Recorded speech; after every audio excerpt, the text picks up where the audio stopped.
शेखर ने यतीन की 3 तलवार के वारों को रोकने की पूरी कोशिश किया। Boom boom boom. पहला हमले रोकने के बाद शेखर का पूरा शरीर सदमे में आ गया। दूसरे हमले को रोकने के बाद उसे 5 कदम पीछे हटना पड़ा। तीसरे हमले को रोकने के बाद वह 1 दर्जन मीटर पीछे हटना पड़ा और मुकाबले के मैदान से नीचे आ गया। वह हार गया था। रैंक 9 की साधना के साथ शेखर को यतीन ने 3 चालों में हरा दिया। स्कॉर्चिंग सूर्य संप्रदाय की दहाड़ती ज्वाला तलवार शैली अपनी प्रतिष्ठा की हकदार है। यह बहुत शक्तिशाली है क्योंकि यह सभी प्रकार के मध्यम रैंक 2 तलवारबाजी में शीर्ष तकनीक है। चूंकि यतीन इतना शक्तिशाली है, मुझे लगता है कि निखिल और सिया उसका मुकाबला नहीं कर सकते। यतीन की क्षमता ने दर्शकों को आश्चर्यचकित कर दिया क्योंकि वह अपनी तलवार का उपयोग किए बिना शेखर को हरा सकता था। यशवर्धन पूरी तरह मुस्कुरा रहा था और बहुत खुश लग रहा था। शेखर, तुम बहुत शक्तिशाली हो कि तुम मेरे 3 वार झेलने में सक्षम हो।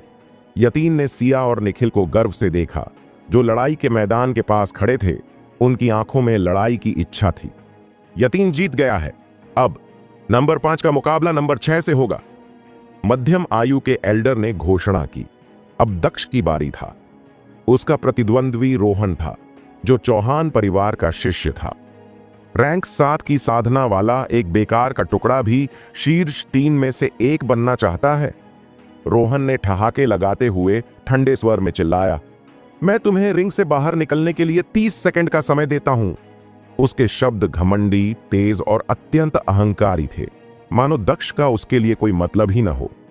दक्ष हंसा और उसकी ओर ऐसे देखा जैसे वह मूर्ख हो। तुम किस बात पर हंस रहे हो? रोहन ने ठंडे स्वर में पूछा। क्या तुम सचमुच मुझसे लड़ना चाहते हो? आपने शीर्ष रैंक 8 ऊर्जा साधना क्षेत्र में एक तुच्छ साधना के साथ इतना अहंकारपूर्ण व्यवहार करने की हिम्मत कैसे की?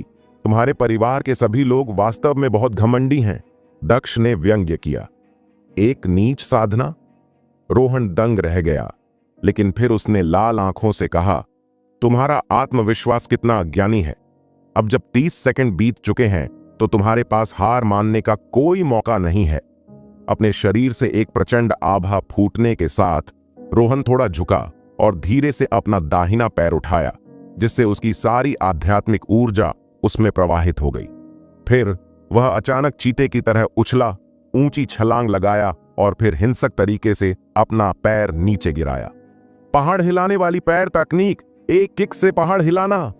तेज गति और शक्ति के कारण उसका पैर पहाड़ के समान भारी हो गया और भयंकर हवा चलने लगी। हवा से दक्ष के कपड़े उड़ रहे थे, लेकिन वह पूरी तरह स्थिर खड़ा था। जल्द ही मजबूत पैर ने उस पर हमला कर दिया। अरे नहीं!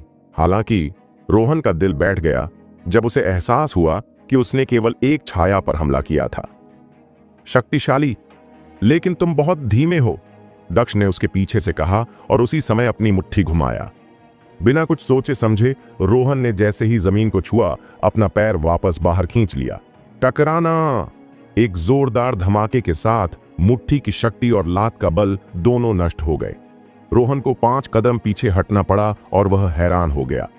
आसपास के लोग यह जानकर काफी हैरान थे कि दक्ष ने वास्तव में रोहन को पीछे हटा दिया था। दक्ष इतना शक्तिशाली कैसे है?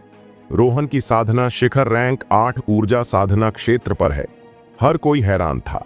हालांकि दक्ष पहले ऐसे मार्शल विशेषज्ञ से लड़ सकता था जिनकी साधना उससे ज्यादा था, लेकिन उस समय उसकी साधना सिर्फ रैंक 5 था।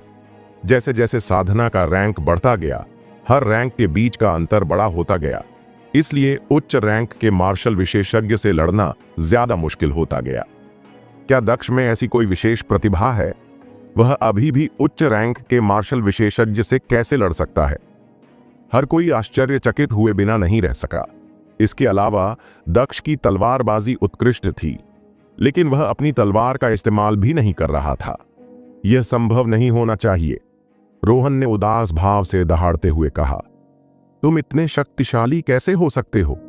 यह हास्यास्पद है। क्या तुम सोचते हो कि हर कोई तुमसे कमजोर है?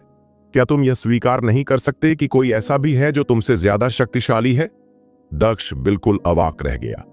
मुझे विश्वास नहीं है कि तुम मुझे हरा सकते हो, रोहन चिल्लाया और अपनी बाहें फैलाकर फिर से दक्ष की ओर दौड़ा, जैसे कोई बड़ा बाज अपने पंख फैला रहा हो और उसके शक्तिशाली पैर बाहर निकल रहे हों। लगातार किक, फटपाट, फटपाट, फटपाट। असंख्य पैरों की परछाइयां लुढ़कते पहाड़ों या गरजती लहरों की तरह हिल रही थीं और पैरों की भयंकर शक्ति हवा में उड़ रही थी। मेरे पास तुम्हारे साथ खेलने का समय नहीं है। दक्ष ने अपनी मुट्ठियों के हमले में लगातार अपनी 30% शक्ति का इस्तेमाल किया। उसकी अंतहीन मुट्ठी की ताकत एक बहती नदी की तरह थी। आकाश को अस्पष्ट करने वाली पैरों की परछाइयां तुरंत टूट गईं। दक्ष ने तेजी से अराजकता के बीच से निकलकर रोहन के पैर के तलवे पर मुक्का मारा। फ्लॉप! रोहन का शरीर उछलकर रिंग के बाहर जा गिरा। दक्ष पलटा और मंच से चला गया। हाँ, अच्छा कदम। वीरेंद्र बहुत खुश थे। वीरेंद्र के पीछे खड़ी खुशबू को भी दक्ष के लिए खुशी महसूस हुई और वह खिलखिलाकर मुस्कुराई। यशवर्धन बहुत परेशान लग रहा था, लेकिन अपने बेटे की ओर देखने के बाद वह शांत हो गया। रोहन को हराना कोई बड़ी बात नहीं थी। अगर दक्ष ने यतीन से लड़ाई की होती तो वह निश्चित रूप से हार जाता। दक्ष जीत गया, मध्यम आयु के एल्डर ने घोषणा किया। निखिल, तुम अपनी इच्छानुसार प्रतिद्वंद्वी चुन सकते हो। यदि तुम अपने प्रतिद्वंद्वी को हरा देते हो तो तुम उसकी जगह ले लोगे और शीर्ष 3 में से एक बन जाओगे। निखिल 7वें नंबर की प्रतियोगी था। वह मुकाबले के मैदान में उतरा और अन्य प्रतियोगियों पर नजर डाला। वहां केवल 3 लोग थे, अर्थात सिया, दक्ष, यतीन। सिया, चलो लड़ें। एक क्षण सोचने के बाद निखिल ने सिया को चुना। चूंकि यतीन बहुत शक्तिशाली था, इसलिए निखिल ने उसे अंत में छोड़ने का फैसला किया। जहां तक दक्ष का प्रश्न है, वह उसे चुनौती देने की स्थिति में भी नहीं था। हाँ, निखिल ने सिया को चुना। कोई फर्क नहीं पड़ता कि कौन जीतता है, उनमें से एक निश्चित रूप से बाहर हो जाएगा, लेकिन दक्ष निश्चित रूप से शीर्ष 3 में से एक होगा। दक्ष बहुत भाग्यशाली है कि वह रैंक 9 पर एक मार्शल विशेषज्ञ से लड़ने से बच गया और सीधे शीर्ष 3 में प्रवेश कर गया। यह सही है। रैंक 9 पर एक मार्शल विशेषज्ञ शेखर को बाहर कर दिया गया है, जबकि दक्ष अप्रत्याशित रूप से अंत तक बना रहा। हर कोई दक्ष की किस्मत से ईर्ष्या कर रहा था। सिया ने नीले रंग के कपड़े पहने थी, जिससे उसका पतला शरीर दिख रही थी। एक कदम आगे बढ़ते हुए वह लड़ाई के मैदान में आई। निखिल, मैं इस लड़ाई का लंबे समय से इंतजार कर रही थी। वह मुस्कुराई। मैं भी। निखिल ने सिर हिलाया और कहा, तो फिर चलो लड़ते हैं।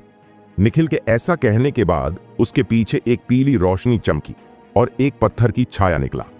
पत्थर मार्शल सोल। निखिल की marshal soul rank 4 marshal soul पर था और 4 प्रभा मंडलों के साथ चमक रहा था। सनवुड सिटी में जूनियर पीढ़ी के बीच रैंक 4 मार्शल सोल दुर्लभ थी और मोहित एकमात्र व्यक्ति था जिसके पास रैंक 5 मार्शल सोल था। सिया का सामना करते हुए निखिल ने कोई जोखिम नहीं लिया और सीधे अपनी मार्शल सोल को सक्रिय कर लिया। मार्शल सोल की शक्ति मार्शल विशेषज्ञ की क्षमताओं को बहुत बढ़ा सकती है। मार्शल सोल का रैंक जितना ऊंचा होगा, उतनी ही ताकत बढ़ेगी। सिया ने अपनी मार्शल सोल भी सक्रिय की, जो एक लंबी काली तलवार थी, तेज और ठंडी।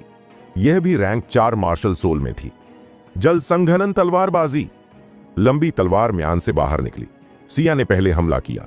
जब लंबी तलवार लहरा रही थी, हवा में मौजूद जल वाष्प अचानक पानी की तेज बूंदों में संघनित हो गई। वे तलवार की चमक से अंतरिक्ष को चीरती हुई निकल गईं।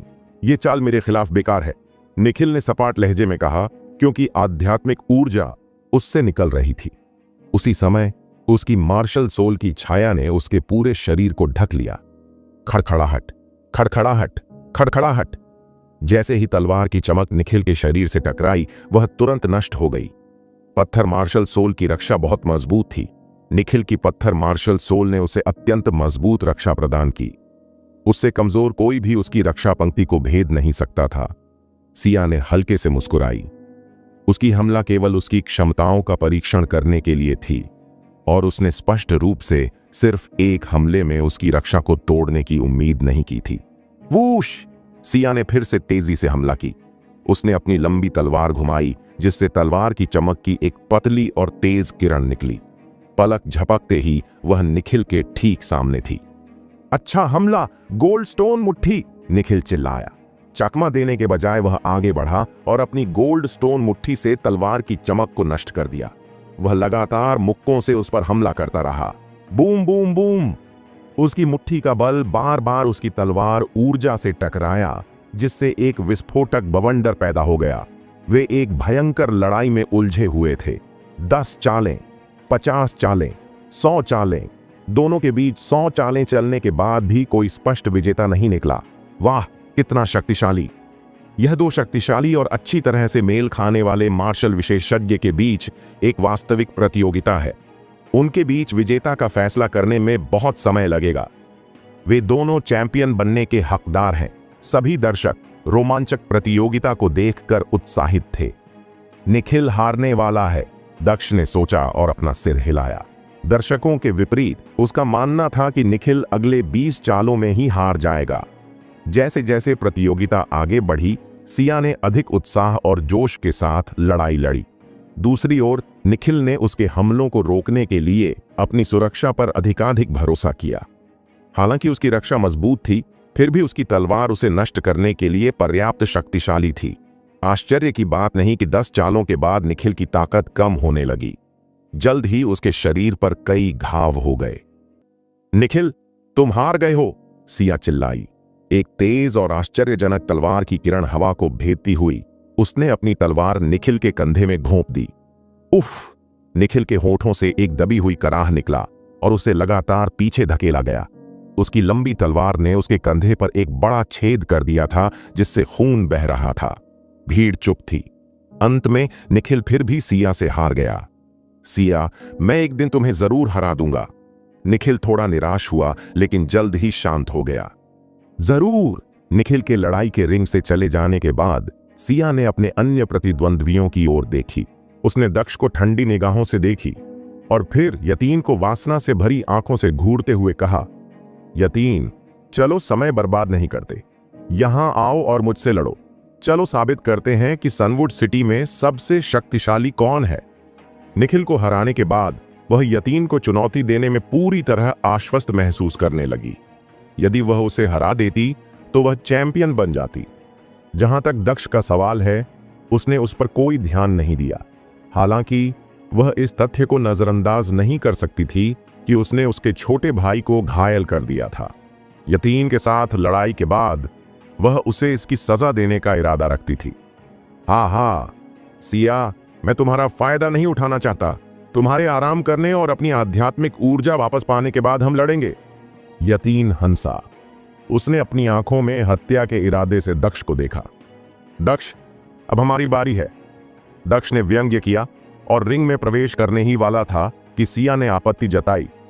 यतीन, मुझे आराम करने की जरूरत नहीं है। उसने एक औषधीय गोली निगल ली और कहा, चलो बकवास बंद करो और लड़ो।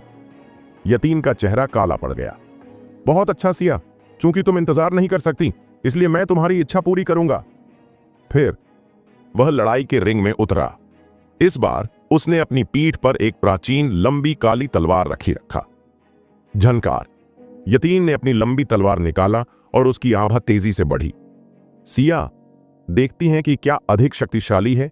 क्या यह तुम्हारी जल संघनन तलवारबाजी होगी या मेरी दहाड़ती लौ तलवार तकनीक? आसमान में गरजती हुई ज्वाला। यतीन आगे बढ़ा। उसने अपनी लंबी तलवार सिया पर घुमाई। उसकी चाकू की चमक से आकाश आग की वर्षा की तरह लाल हो गया। Swish, swish, swish.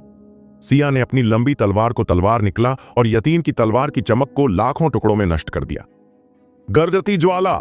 एक असफल प्रयास के बाद यतीन ने फिर से हमला किया। उसकी तलवार की चमक आसपास की हवा को जलती हुई ज्वाला की तरह झुलसा रही थी। भनभनाहट, भनभनाहट, भनभनाहट। तलवार की चमक आगे बढ़ी, जिससे जलती हुई हवा में चटचटाहट होने लगी। सिया शांत रही और उसने अपनी लंबी तलवार को कई बार चलाया और तलवार की चमक को नष्ट करने में कामयाब रही। हाँ, ये तो मजेदार है। मेरी तरफ से 3 और चाले। यतीन अब सिया के ठीक सामने खड़ा था। जोर से चिल्लाते हुए उसने अपनी तलवार को 3 बार घुमाया और उससे बिना रुके तेजी से उस पर हमला की। गर्जन ज्वाला ट्रिपल कट। यतीन के हमले अत्यंत भयंकर थे और बिना रुके जारी रहा। हालांकि सिया एक लड़की थी, फिर भी वह अपनी तलवार को यतीन जितनी ही तेजी और बल से चलाती थी। खड़खड़ाहट, खड़खड़ाहट, खड़खड़ाहट। पलक झपकते ही उसने यतीन की तलवार की चमक को रोक दिया। यहां 5 और बार आए। यतीन बेपरवाह हो गया। उसकी लंबी तलवार एक जंगली घोड़े की तरह पागलों की तरह वार कर रही थी, जिससे लाल तलवार की चमक हर जगह उड़ रही थी। डिंग डिंग डिंग। एक क्षण में ही तलवार की चमक और तलवार की चमक ने पूरे क्षेत्र को घेर लिया, जिससे भीड़ में दोनों मार्शल विशेषज्ञ अदृश्य हो गए। फट फट। कुछ क्षण बाद दोनों आकृतियां पीछे की ओर हट गए और एक दूसरे से 1 दर्जन मीटर की दूरी पर खड़ी हो गई। उन्होंने अखाड़े को नष्ट कर दिया तथा उस पर तलवार और तलवारों के निशान छोड़ दिए। भीड़ की नजरें उन पर टिकी थीं कि कौन जीता है। पफ पट। सिया का शरीर कांप उठा और उसके मुंह से खून की धार बहने लगी। सबकी आंखें चौड़ी हो गईं। क्या सिया हार गई है? सिया, तुम हार गई हो। यतीन ने अहंकार से मुस्कुराया और एक जबरदस्त आभा उत्सर्जित की। सिया ने अपने दांतों को कसकर पीसते हुए कहा, यतीन, तुम वास्तव में शक्तिशाली हो और सनवुड सिटी में अवर लोगों के बीच नंबर 1 मार्शल विशेषज्ञ की उपाधि के योग्य हैं। इसके बाद वह लड़ाई के मैदान से बाहर निकल गई। हाँ हाँ हाँ हाँ। अचानक दर्शकों के स्टैंड पर जोरदार ठहाके गूंज उठा। यशवर्धन मुस्कुराता हुआ खड़ा हो गया। यतीन, पहले स्थान जीतने पर बधाई। ये तुम्हारी ताकत और सम्मान का प्रमाण है। मुझे तुम पर गर्व है। यशवर्धन को बहुत खुशी हुई और वह आत्मसंतुष्ट होकर चारों ओर देखने लगा। स्वाभाविक रूप से वह अपने बेटे की जीत पर गर्व महसूस कर रहा था। बधाई हो मुखिया। मुखिया, आपने एक प्रतिभाशाली बेटे का पालन पोषण किया। आपका बेटा प्रतिभाशाली है। बधाई हो मुखिया, बधाई हो। दर्शक दीर्घा के नीचे खड़े कुछ आम लोगों ने खड़े होकर यशवर्धन को बधाई दी। मैं यह घोषणा करता हूं कि यतीन इस मार्शल आर्ट प्रतियोगिता का चैंपियन है। मध्यम आयु के एल्डर ने ऊंची आवाज में घोषणा की। हा हा। यतीन मुस्कुराया और बहुत उत्साहित महसूस किया। क्या? दक्ष ने भौहें सिकोड़ी और सोचा, यतीन चैंपियन कैसे है? मैंने अभी तक प्रतिस्पर्धा नहीं की है। आहम। दक्ष ने सबका ध्यान आकर्षित करने के लिए अपना गला साफ किया। यतीन चैंपियन कैसे है? क्या आप मजाक कर रहे हो? दक्ष ने मध्यम आयु के एल्डर को देखा और शांति से कहा, मुझे अभी प्रतिस्पर्धा करनी है। दक्ष के शब्दों ने सभी को चुप कर दिया। लोगों को पिन गिरने की आवाज भी सुनाई दी।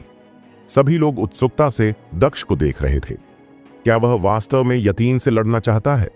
क्या उसे लगता है कि वह उसे हरा सकता है? दक्ष, लड़ाई का क्या मतलब होगा? मध्यम आयु के एल्डर का चेहरा काला पड़ गया और उसने कहा, यतीन निश्चित रूप से चैंपियन है। उसके साथ तुम्हारी लड़ाई निरर्थक होगी। ओह, लेकिन आप कैसे यकीन कर सकते हैं कि हमारी लड़ाई से पहले यतीन चैंपियन है? दक्ष ने अपने कंधे उचकाते हुए कहा, प्रतियोगिता के नियमों के अनुसार अंतिम रैंकिंग तय करने के लिए शीर्ष 3 में से प्रत्येक को अन्य 2 के साथ मुकाबला करना होगा। 3 मुकाबले होने चाहिए थे, लेकिन केवल यतीन और सिया के बीच मुकाबला हुआ था। वे कैसे घोषणा कर सकते थे कि वह चैंपियन था? कितना हास्यास्पद है। भीड़ दक्ष के आत्मविश्वास से हैरान थी। ऐसा लग रहा था मानो वह वास्तव में यतीन से लड़ने के लिए पर्याप्त शक्तिशाली था। मध्यम आयु के एल्डर ने भौहें सिकोड़ी। सुपरवाइजर, मुझे फाइनल में उससे लड़ना चाहिए। चूंकि वह लड़ना चाहता है, इसलिए मैं उसकी इच्छा पूरी करूंगा। यतीन मुस्कुराया। वह दक्ष की ओर मुड़ा और बोला, मैं तुम्हें मार डालूंगा। मुझे डर है कि तुम तुरंत हार मान लो। चिंता मत करो, मैं कभी हार नहीं मानूंगा, दक्ष ने कहा। यतीन ने व्यंग्यकतम ढंग से मुस्कुराया। दक्ष के शब्द बिल्कुल वही थे जो वह सुनना चाहता था। यदि दक्ष ने हार नहीं मानी तो यतीन हमला कर सकता था और बिना किसी दोष के उसे गंभीर रूप से घायल कर सकता था। हालांकि क्या होगा अगर तुम ही हार मान लो? दक्ष ने यतीन को मासूमियत से देखते हुए पूछा, जैसे कि वह उसके इरादों को नहीं जानता था। यतीन पहले तो हैरान रह गया और फिर खुद को हंसने से रोक नहीं पाया। मैं हार मान लूंगा? हाँ हाँ, यह सबसे मजेदार चुटकुला है जो मैंने कभी सुना है। ठीक है, तो चलो लड़ते हैं। दक्ष ने लड़ाई के रिंग में कदम रखा और यतीन को देखा। दक्ष बहुत ज्यादा आत्मविश्वासी है। बिल्कुल, रोहन को पीटने से वह जरूर घमंडी हो गया होगा। मुझे नहीं लगता कि वह यतीन से 3 चाल भी ले सकता है। कोई भी दक्ष के बारे में अच्छा नहीं सोचता था या यह नहीं मानता था कि वह यतीन के बराबर प्रतिद्वंद्वी था। दर्शक दीर्घा में बैठे वीरेंद्र के चेहरे पर भी चिंता की लकीरें उभर आईं। हालांकि दक्ष ने बार बार उनकी उम्मीदों को पार किया था, लेकिन उन्हें नहीं लगता था कि दक्ष में यतीन को हराने की ताकत है। खुशबू शायद मार्शल मैदान में एकमात्र ऐसी थी जिसे दक्ष पर बहुत भरोसा था, क्योंकि वह उससे आंख मूंद कर प्यार करती थी। लड़ाई के मैदान में दक्ष ने अपनी लंबी तलवार को म्यान से बाहर निकाला और उसकी आभा तुरंत बदल गई। उससे तेज और चमकदार ऊर्जा फैल गई। उसकी आंखें एक भेदी तलवार की तरह तेज थीं। यतीन दक्ष की शक्ति से थोड़ा चौंक गया, लेकिन केवल थोड़ा सा। काटो! वह चिल्लाया, अपनी चमकदार लंबी तलवार को ऊपर उठाया और उसे तेजी से दक्ष की ओर हमला कर दिया। पफ! एक तेज तलवार की चमक चमक जिससे हवा पिघल गई। फुटपाथ! फुटपाथ! फुटपाथ! दक्ष ने तेजी से अपनी लंबी तलवार 3 बार वार की। क्रैकल! एक तेज आवाज के साथ दक्ष की तलवार ने यतीन की तलवार की चमक को टुकड़ों में नष्ट कर दिया, इससे पहले कि वे उस पर हमला करता। हवा में ऊर्जा की एक लहर उठी। तुम नीचे जा रहे हो। यतीन एक कदम के साथ दक्ष के सामने पहुंचा। गर्जन ज्वाला triple cut! Footpath! Footpath! Footpath! Yatin की लंबी तलवार की धार ने तेज आवाज के साथ हवा को टुकड़ों में फाड़ दिया और तलवार की तपती चमक ने हवा को भी जला दिया। दक्ष हारने वाला है, सभी ने सोचा। यही वह चाल है जिसने शेखर को पहले हराया था, और वह भी 3 कट नहीं झेल सका। दक्ष की तो बात ही छोड़िए। घूमती हवाएं और बादल! दक्ष ने शांति से अपनी लंबी तलवार में आध्यात्मिक ऊर्जा डाला, जिससे उसकी तलवार की चमक तेजी से बढ़ने लगी। जब उसने यतीन की ओर अपनी तलवार लहराई तो एक भयंकर तूफान आया। Boom boom boom! यतीन की तलवार और दक्ष की तलवार लगातार टकरा रही थी। ऊर्जा के साथ विस्फोट हो रहा था। दक्ष के लंबे बाल और कपड़े उड़ रहे थे, लेकिन उसका शरीर स्थिर था। क्या उसने हमलों को रोक दिया? भीड़ ने अपने सामने शांत युवक को देखकर आश्चर्य से अपनी आंखें चौड़ी कर लीं। वह वाकई कुछ खास है। कोई आश्चर्य नहीं कि वह इतना घमंडी है। यतीन ने दक्ष को घूर कर देखा और ठंडे स्वर में चिल्लाया, तुम सिर्फ एक धागे से लड़के हुए हो, मैं तुम्हें 9 और कट लगाऊंगा। वह हवा में उछला और अपनी तलवार को दक्ष की ओर इतनी शक्ति से घुमाया कि वह एक पहाड़ को चीर सकती थी। गर्जन ज्वाला 9 कट! अग्निलाल तलवार ऊर्जा की 9 धाराएं विभिन्न दिशाओं में फूट पड़ी, जिससे कटावों का एक विशाल स्वरूप निर्मित हो गया। ब्रेक! दक्ष चिल्लाया और पीछे नहीं हटा। वह आगे बढ़ा और अपनी तलवार को अलग अलग ताकत से घुमाया। तलवार की तेज चमक हवा के साथ एक हो गई। Boom boom boom! ऊर्जा के विस्फोट के साथ कटौती का संरचना टूट गया। दक्ष की तलवार ने संरचना को नष्ट कर दिया। घूमती हवाएं और बादल! शक्तिशाली तलवार की चमक हवा के साथ मिलकर बिजली की तरह तेज हो गई और यतीन की ओर बढ़ी। धत्त तेरी की! न केवल यतीन का हमला नष्ट हो गया था, बल्कि उसे दक्ष ने भी पीछे धकेल दिया था। हिंसक क्रोध में उसने अपनी सारी आध्यात्मिक ऊर्जा अपने लंबे तलवार में डाल दी और तलवार की चमक पर जोरदार प्रहार किया। धमाका! क्रैक! एक धमाकेदार आवाज और अचानक तेज हवा के झोंके के साथ वे दोनों उड़ गए। दक्ष ने भौहें सिकोड़ी और अपने हाथ में लंबी तलवार को देखा। उसकी परिष्कृत तलवार की नोक टूट गई थी और पूरा ब्लेड दरारों से भरा हुआ था। दक्ष की परिष्कृत तलवार केवल एक मध्यम रैंक एक हथियार थी और अब उसकी शक्ति को सहन नहीं कर सकती थी।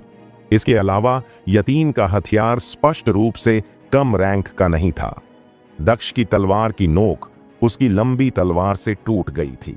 हाँ, दक्ष, तुम्हारी तलवार पहले ही टूट चुकी है, तुम आज हार जाओगे, यतीन ने हंसते हुए कहा।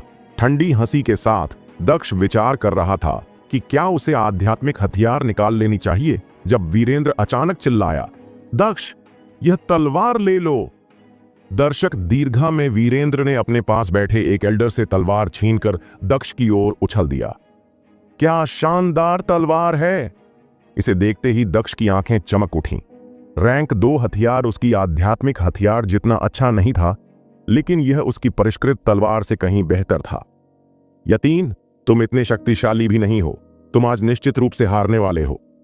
दक्ष की टिमटिमाती हुई आकृति अचानक इतनी तेजी से उभरी कि उसे नंगी आंखों से नहीं देखा जा सका। वह बहुत तेज है, यतीन आश्चर्यचकित था और गंभीर दिख रहा था। उसने अब दक्ष को नीची नजर से नहीं देखा। प्यू! दक्ष ने अपने छाया कदमों का चरम पर उपयोग किया और अचानक यतीन के बाईं ओर प्रकट हुए, अपनी तलवार से वार करते हुए। झनकार!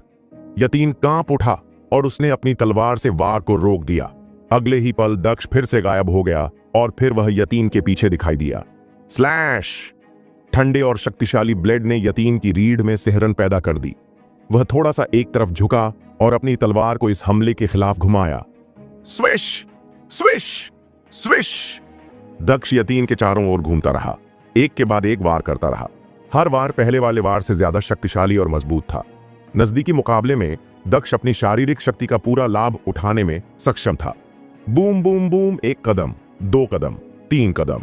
हर विस्फोट के साथ यतीन को लगातार पीछे की ओर धकेला जा रहा था। उसे लगा कि उसकी हाथ शिथिल और सुन्न हो गई है और उसका ऊर्जा रक्त उसके पूरे शरीर में उबल रहा है। वह क्रोधित हो गया और गुस्से में दहाड़ने लगा। क्या? यतीन को दक्ष द्वारा दबाया जा रहा है? यह कैसे हो सकता है? दक्ष इतना शक्तिशाली है, कितना अप्रत्याशित! हे भगवान, उसकी साधना केवल शिखर रैंक 7 ऊर्जा साधना क्षेत्र है। वह पहले से ही इतना शक्तिशाली है। भीड़ हैरान रह गई। दक्ष के हमले बेहद हिंसक हो गए। अतुलनीय गति से वह लगातार हवा के बल पर काटता रहा। हर वार पहले वाले वार से ज्यादा तेज था। गेल ब्लेड, घूमते बादल और बादल, आसमान में गरजती हवा। उह! यतीन ने घुरघुराहट के साथ कुछ कदम पीछे हटते हुए कहा। उसने गुस्से से ऊपर देखा और देखा कि एक प्रकाश की किरण उसकी ओर आ रही है। यह तलवार की चमक थी, अब तक की सबसे तेज और भयंकर तलवार की चमक। प्रकट होते ही वह यतीन तक पहुंच चुका था। दिव्य पवन!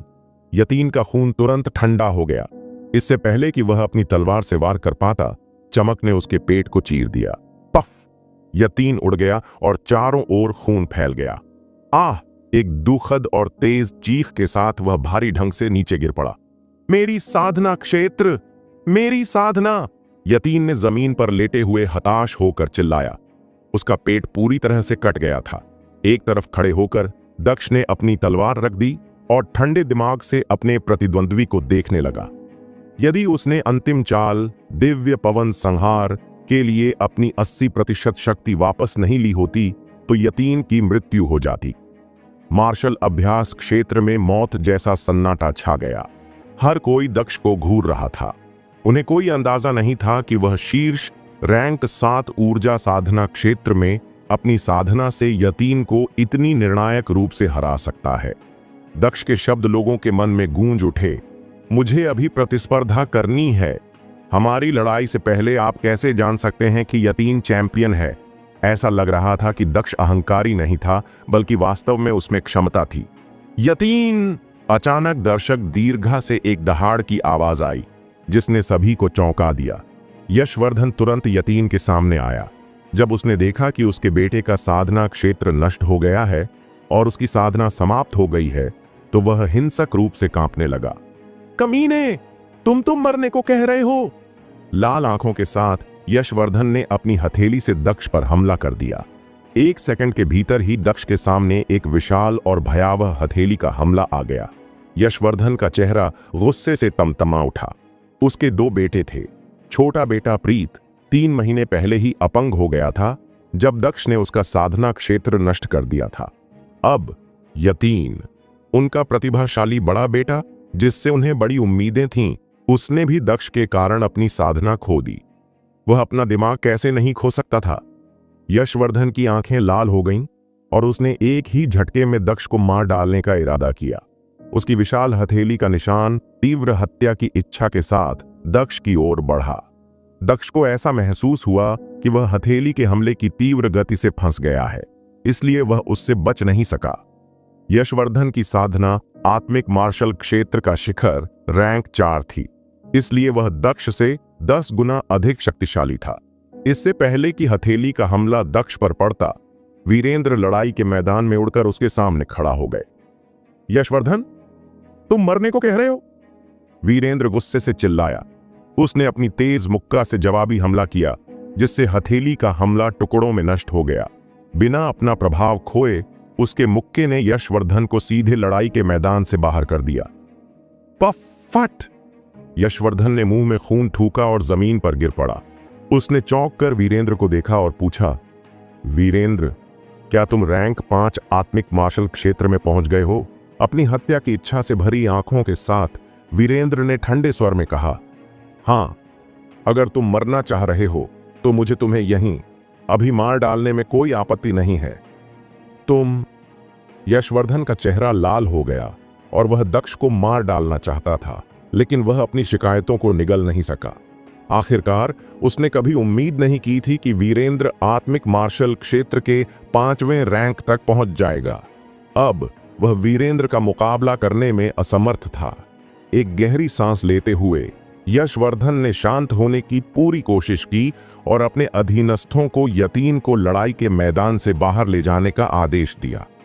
उसने भविष्य में अपने बेटों और खुद का बदला लेने की योजना बनाई। भीड़ भी वीरेंद्र की शक्तिशाली क्षमता से दंग रह गई। मोहित के पिता, जो सिंह परिवार के पहले एल्डर थे, ने जटिल भावनाओं का मिश्रण महसूस किया। इससे पहले वह वीरेंद्र जितना ही शक्तिशाली था और उसका एक प्रतिभाशाली बेटा था।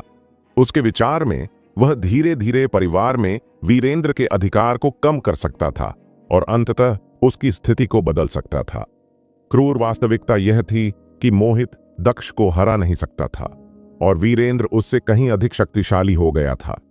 सिटी के लॉर्ड कुशाग्र ने हल्के से भौहें सिकोड़ी और सोचा, सिंह परिवार अब बहुत शक्तिशाली हो रहा है। दक्ष जीत गया है। मध्यम आयु के एल्डर ने आश्चर्य से दक्ष को देखते हुए कहा। फिर उसने सिया पर अपनी नजरें टिकाईं और पूछा, मिस, क्या आप अभी भी दक्ष से लड़ना चाहती हैं? नियमों के आधार पर शीर्ष 3 का फैसला होने से पहले सिया और दक्ष को मुकाबला करना था। हालांकि सिया को यतीन ने हरा दिया था, जिसे दक्ष ने हराया था। दक्ष बेहद शक्तिशाली था, इसलिए इसमें कोई संदेह नहीं था कि वह चैंपियन था। यही कारण था कि मध्यम आयु के एल्डर ने सिया से पूछा कि क्या वह अभी भी लड़ना चाहती है। सिया की दक्ष के प्रति मिश्रित भावनाएं थीं। उसने कभी भी उसे खतरा नहीं समझा था और वह लड़ाई में अपने छोटे भाई की हत्या का बदला लेना चाहती थी। अप्रत्याशित रूप से दक्ष उससे कहीं अधिक शक्तिशाली था। मैं हार मानती हूं, सिया ने दांत पीसते हुए निराशा में कहा। मध्यम आयु के एल्डर ने अपना सिर हिलाया। उसे अंदाजा था कि वह हार मान लेगी। अब मैं इस प्रतियोगिता के परिणामों की घोषणा करूंगा। मध्यम आयु के एल्डर ने चारों ओर देखा और घोषणा की। पहले स्थान पर दक्ष है, दूसरे स्थान पर यतीन है और तीसरे स्थान पर सिया है।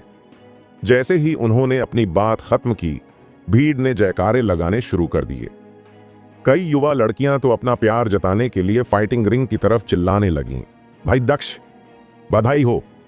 खुशबू भी फाइटिंग रिंग में चली गई और मुस्कुराते हुए उसे बधाई दी। हाँ हाँ, दक्ष जोर से हंस पड़ा और हल्के से उसकी नाक पर थपथपाया। युवा लड़के और लड़की को एक साथ हंसते हुए देखकर सभी लोग आश्चर्यचकित हो गए। एक प्रतिभाशाली युवक और एक अद्भुत सुंदरी, हर कोई यह देखकर ईर्ष्यालु हो रहे थे। सिटी के लॉर्ड ने पुरस्कार बांटे। विजेता के रूप में दक्ष को ऊर्जा बढ़ाने वाला गोली और 100 साल पुराना कीमती लाल आरश्य मिला। यतीन और सिया को भी बड़े पुरस्कार मिले। हालांकि अब यतीन बेकार हो चुका था, इसलिए पुरस्कार उसके लिए बेकार थे। अब मार्शल आर्ट प्रतियोगिता समाप्त हो गई है, कुशाग्र ने खड़े होकर कहा। सभी लोग उठकर जाने के लिए तैयार हो गए। लड़ाई के मैदान में दक्ष मुस्कुराया और खुशबू के साथ जाने वाला था। तभी अचानक कुछ अप्रत्याशित हुआ। शांत आकाश अचानक उमड़ते बादलों और गरजती हवा से भर गया। क्रैक! दर्पण टूटने जैसी आवाज सुनाई दी। अचानक सभी को आश्चर्य हुआ जब आकाश में एक दरार दिखाई दी। दरार धीरे धीरे बढ़कर 10 मीटर लंबी हो गई। दरार के अंदर खालीपन और अथाह अंधकार था। सभी लोग आश्चर्य से आकाश की ओर देखने लगे। क्या चल रहा है? आसमान में 10 मीटर लंबी दरार क्यों है? क्या आसमान टूट गया है? सभी लोग चौंक गए, क्योंकि उन्होंने अपने जीवन में ऐसा दृश्य पहले कभी नहीं देखा था। उस क्षण उनकी आंखें फिर से चौड़ी हो गईं। उन्होंने अपनी आंखें आसमान पर टिका दीं और उनके दिल सदमे से दब गए। 2 लोग उस विशाल दरार से बाहर निकले। उनमें से एक भूरे रंग का लबादा पहने एक दुबला पतला बूढ़ा आदमी था और दूसरा महंगे लबादे पहने एक सुंदर युवक था। जैसे ही वे दरार से बाहर निकले, एक भयानक आभा ने पूरे शहर को घेर लिया। इस भयंकर आभा के डर से हर कोई जम गया था और उनके दिल धड़कने लगे थे। दरार से बाहर निकलने के बाद पुरुषों ने तेज निगाहों से भीड़ को देखा। उनकी चौंका देने वाली आंखों ने सभी को कांपने पर मजबूर कर दिया। वे दोनों बहुत शक्तिशाली हैं, यहां तक कि दक्ष को भी उनकी निगाहों से घुटन महसूस हुई। सौभाग्यवश वे केवल उस पर एक नजर ही डाल पाए। उन्होंने तुरंत अपनी नजरें खुशबू पर टिका दी, जो दक्ष के बगल में खड़ी थी। अचानक उन्होंने अपनी आभा वापस ले ली और उनकी आंखें नरम हो गईं। दुबले पतले बूढ़े आदमी के चेहरे पर खुशी झलक रही थी। सुंदर युवक ने आश्चर्य प्रकट किया। बूढ़े आदमी ने कहा, महारानी, हमने अंततः आपको ढूंढ लिया है। वे आकाश से नीचे उतरे और लड़ाई के मैदान में उतरे। महारानी?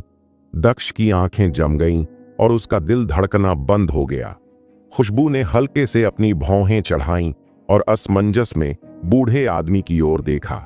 बूढ़ा आदमी मुस्कुराया और उसने धीरे से समझाया, आप सम्राट ड्रैगन पैलेस के मास्टर की बेटी है, लेकिन हमारे मास्टर ने आपको कई सालों पहले खो दिए थे। अब जब आप हमें मिल गई हैं तो हम आपको वापस लेने आए हैं। बूढ़ा आदमी सम्राट ड्रैगन पैलेस का 13वां एल्डर था और उसे खुशबू को सम्राट ड्रैगन पैलेस में वापस ले जाने आया था। सम्राट ड्रैगन पैलेस? सभी लोग आश्चर्यचकित थे। हालांकि उन्होंने सम्राट ड्रैगन पैलेस के बारे में कभी नहीं सुना था, वे सभी जानते थे कि ये दोनों व्यक्ति बेहद शक्तिशाली होंगे। तुम्हें कैसे यकीन है कि मैं तुम्हारे मास्टर की बेटी हूं? खुशबू ने घबराते हुए पूछा। हालांकि उसने यह पूछा था, परंतु अंदर ही अंदर उसे उसकी बातों पर विश्वास था। बहुत कम लोगों को पता था कि वह अनाथ थी। इसके अलावा उसने जो जेड पेंडेंट पहना था उस पर ड्रैगन लिखा था। मास्टर, 1 दशक से भी ज्यादा पहले जब हमारे मास्टर सम्राट ड्रैगन पैलेस के सिंहासन के लिए लड़ रहे थे, तब आप सिर्फ एक बच्ची थीं। हमारे मास्टर को नियंत्रित करने के लिए उनके प्रतिद्वंद्वी आपको बंदी बनाना चाहते थे। सौभाग्य से हमारे अधीनस्थों ने आपकी रक्षा की और आपको ले गए, लेकिन अंततः हम आपका पता नहीं लगा पाए। 13वें एल्डर ने बहुत धैर्य रखा और समझाते हुए कहा, आप अपनी मार्शल सोल को नहीं जागृत कर सकती, है ना? ऐसा इसलिए है क्योंकि आपकी मार्शल सोल आपके शरीर के अंदर सील है। क्या आपने कई दिनों पहले अपनी मार्शल सोल को जागृत की कोशिश की थी? हमने आपकी मार्शल सोल में गतिविधि महसूस की, जिसके कारण हमने आपको पाया। जूनियर बहन, कृपया हमारे साथ सेंट्रल कॉन्टिनेंट वापस चले। अब आपको इस सुनसान जगह पर और नहीं रहना है। सुंदर युवक ने मुस्कुराते हुए कहा। वह मयंक था, जो सम्राट ड्रैगन पैलेस के मास्टर का एक शिष्य था, इसलिए उसने खुशबू को अपनी कनिष्ठ बहन कहा। वह खुशबू की सुंदरता से चकित था। सम्राट ड्रैगन पैलेस के संत के बेटे के रूप में भी उन्होंने पूरे मध्य महाद्वीप में कभी इतनी सुंदर लड़की नहीं देखा था। यह सुनकर खुशबू ने हल्के से अपनी भौहें ऊपर उठाईं और उसके दिल में बेचैनी महसूस हुई। दक्ष की ओर देखने के बाद उसने दृढ़ता से कहा, माफ करें, मैं आपके साथ नहीं आऊंगी। मैं यहां बहुत खुश हूं। 13वें एल्डर और मयंक दंग रह गए और फिर उन्होंने देखा कि खुशबू और उसके बगल में बैठा युवक एक दूसरे का हाथ कसकर पकड़े हुए थे। तुरंत मयंक का चेहरा काला पड़ गया और उसने दक्ष को मारने का इरादा किया। छोटी बहन, आप इस साधक की वजह से वापस नहीं जाना चाहती? मयंक ने तिरस्कार भरी नजरों से दक्ष को देखा। मयंक की बात सुनकर खुशबू का चेहरा तुरंत काला पड़ गया। मैं तुम्हें मेरे भाई दक्ष के बारे में इस तरह बात करने की इजाजत नहीं दूंगी। खुशबू को बहुत गुस्सा आया। जो कोई भी दक्ष का अपमान करता था, उससे वह परेशान हो जाती थी। मयंक ने अपनी भौहें उठाईं क्योंकि उसने कभी नहीं सोचा था कि खुशबू इस मूल निवासी की इतनी परवाह करती है। लेडी, हमारे मास्टर ने हमें आदेश दिया है कि चाहे कुछ भी हो जाए, हम आपको वापस ले जाएंगे, 13वें एल्डर ने कहा। चूंकि मास्टर ने ऐसा आदेश दिया था, इसलिए वह खुशबू को उसकी इच्छा के विरुद्ध भी वापस ले जाएंगे। भाई दक्ष, खुशबू ने उत्सुकता से दक्ष को देखा। खुशबू, चिंता मत करो। दक्ष ने उसके हाथ थपथपाए और कहा, जब तक मैं यहां हूं, कोई भी तुम्हें नहीं ले जा सकेगा। दक्ष बहुत खुश था कि खुशबू अपने जैविक माता पिता को पा सकी। अगर वह अपने माता पिता के साथ जाना चाहेगी तो वह निश्चित रूप से उसे नहीं रोकेगा। हालांकि चूंकि वह वापस जाने के लिए तैयार नहीं थी, इसलिए वह निश्चित रूप से उसकी रक्षा करेगा। जब तक तुम यहां हो, तुम यह वादा करने की हिम्मत कैसे करोगे? तुम कमीने चींटी! मयंक चिल्लाया। अचानक उसके शरीर से आभा का एक झोंका निकला और दक्ष को दबा दिया। पाह! उसके होठों से खून बह रहा था और दक्ष पीछे की ओर उड़ गया और जमीन पर भारी होकर गिर पड़ा। भाई दक्ष! खुशबू चौंक गई और उसे जल्दी से उठा लिया। आदित्य! वीरेंद्र गुस्से में था और गुस्से से भरी आंखों से मयंक को घूरते हुए चिल्लाया, तुम्हारा क्या मतलब है? तुम मुझसे बात करने के योग्य नहीं हो। वीरेंद्र की ओर देखे बिना मयंक ने बस अपना लबादा लहराया और फिर वीरेंद्र ने महसूस किया कि उसके शरीर पर इतनी बड़ी ताकत से प्रहार किया गया कि वह कई कदम पीछे धकेल दिया गया और उसके होंठ के कोने पर खून के निशान थे। क्या? वीरेंद्र को बहुत धक्का लगा। यह कैसे संभव है? वह युवक केवल 16 या 17 वर्ष का लग रहा था, लेकिन मात्र एक झटके से उसने वीरेंद्र को चोट पहुंचाई और उसे पीछे की ओर झटका दिया।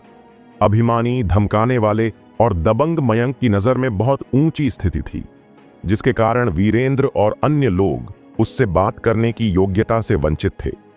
दक्ष ने अपनी मुट्ठियां कस ली और उसे बहुत गुस्सा आया कि मयंक इतना घमंडी और दबंग था, लेकिन वह आवेग में आकर मयंक के खिलाफ लड़ने के लिए आगे नहीं आया, क्योंकि वह उसका मुकाबला करने के लिए बिल्कुल भी उपयुक्त नहीं था और अंततः एक बड़ी विफलता के रूप में सामने आता।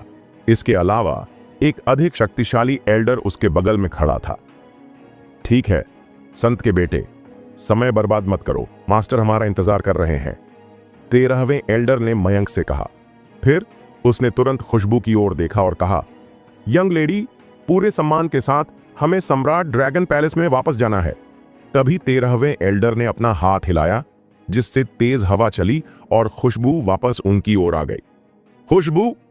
दक्ष दंग रह गई। जैसे ही उसने उसकी मदद करने की कोशिश की, उसके शरीर को एक भयानक गति ने झकझोर दिया, मानो कोई पहाड़ उसकी पीठ पर आ गया हो और वह अब और हिल नहीं सकती थी। मुझे जाने दो, मुझे जाने दो! खुशबू ने गुस्से से चिल्लाई, लेकिन वह अपने आप को बंधनों से मुक्त नहीं कर सकी। यंग लेडी, आखिर आप क्या करना चाहती हैं? 13वें एल्डर ने अपना चेहरा काला करके पूछा।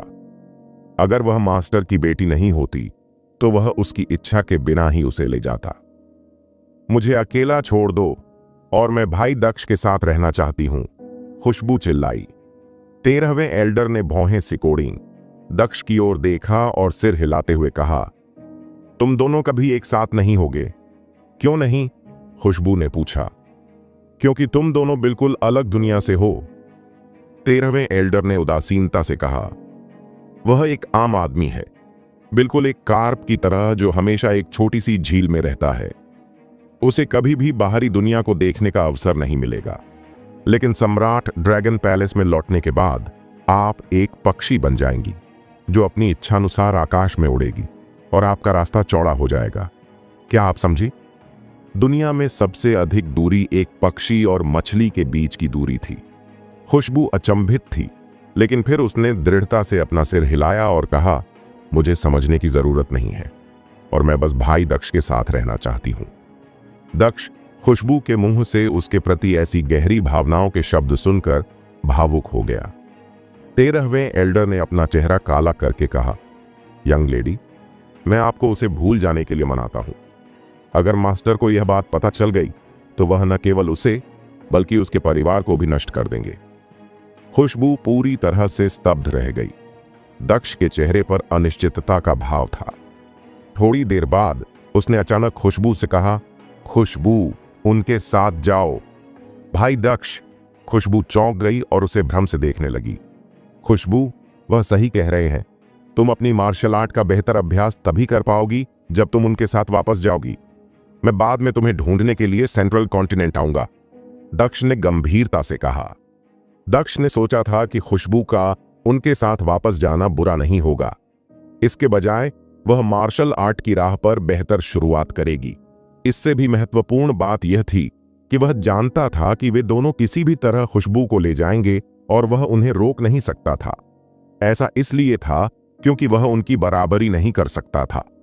दक्ष ने अपने हाथों को कसकर जकड़ लिया क्योंकि वह इस समय शक्ति के लिए बहुत उत्सुक था। वह अवाक थी, उसकी आंखों में आंसू बह रहे थे। बेवकूफी मत करो।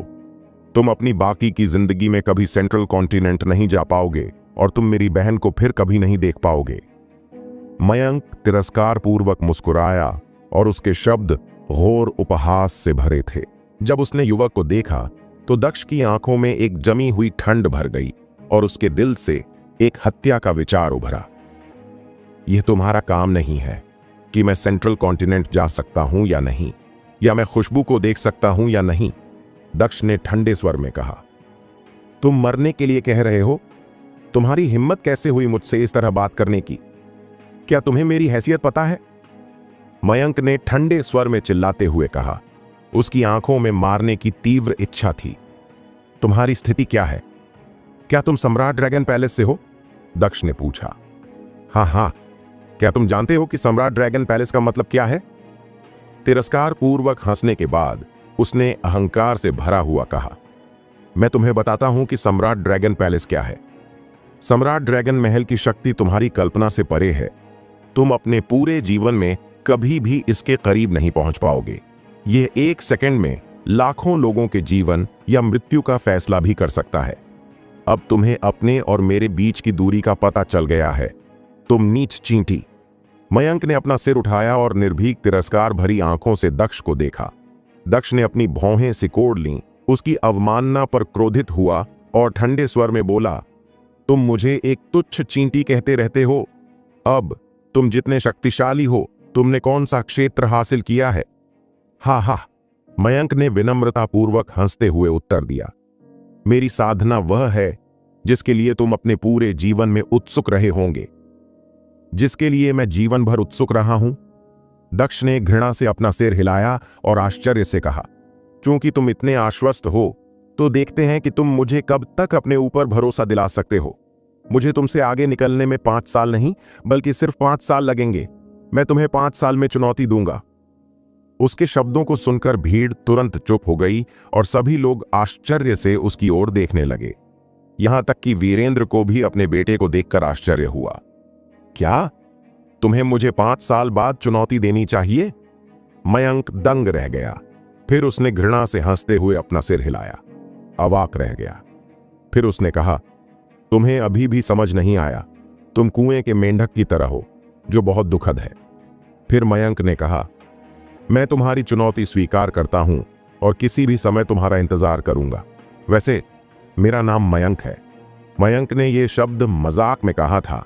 उसने इन शब्दों को गंभीरता से नहीं लिया था। क्या यह संभव है कि कोई तुच्छ व्यक्ति 5 साल में मुझसे आगे निकल जाए? बेशक यह असंभव है। दक्ष ने उसे अनदेखा किया। ग्रे रंग की पोशाक पहने हुए एल्डर की ओर देखा और कहा, एल्डर, आपने अभी कहा कि खुशबू आकाश में एक पक्षी बन जाएगी, जबकि मैं एक छोटी सी झील में केवल एक कार्प हूं।